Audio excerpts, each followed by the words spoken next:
தமிழ் பெண்கள் நல்லொழுக்கம் பேணி வாழக்கூடிய பெண்கள், ஒழுக்க நெறி பின்பற்றி வாழக்கூடிய பெண்கள். இப்படி வாழாம எப்படி வாழ சொல்ற?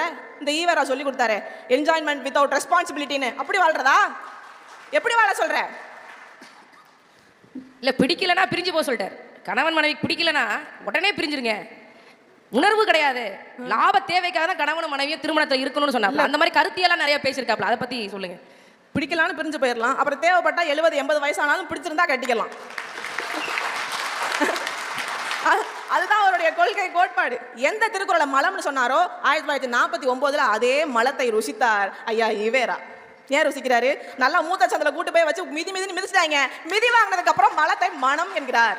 அதுக்கு அவர் சொல்றாருங்க, நான் தொல்காப்பியருடைய இல்ல பரிமேலழகருடைய உரையை படிச்சிட்டேன், அதனால எனக்கு புரியல. அப்புறம் தமிழ் அறிஞர்கள்லாம் திருக்குறளை பத்தி சொல்லவும் எனக்கு புரிஞ்சிருச்சு. பொய்யிலையும் பொய், இது பெரும் பொய்.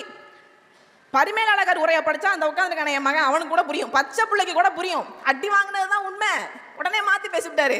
அப்போ ரெண்டுத்துல ஒண்ணு உண்மை. ஒண்ணு, நீ திருக்குறளை கண்மூடித்தனமா எதிர்க்கணும். அப்படி இல்லைன்னா, உண்மையிலே உனக்கு பரிமேலழகர் உரையை படிச்சு உனக்கு புரியலன்னா, பாவா டம்மி, பாவா டம்மிங்க. அந்த ஆளு அவரை போய் பெரியாருங்கிறீங்களே, டம்மியாரு.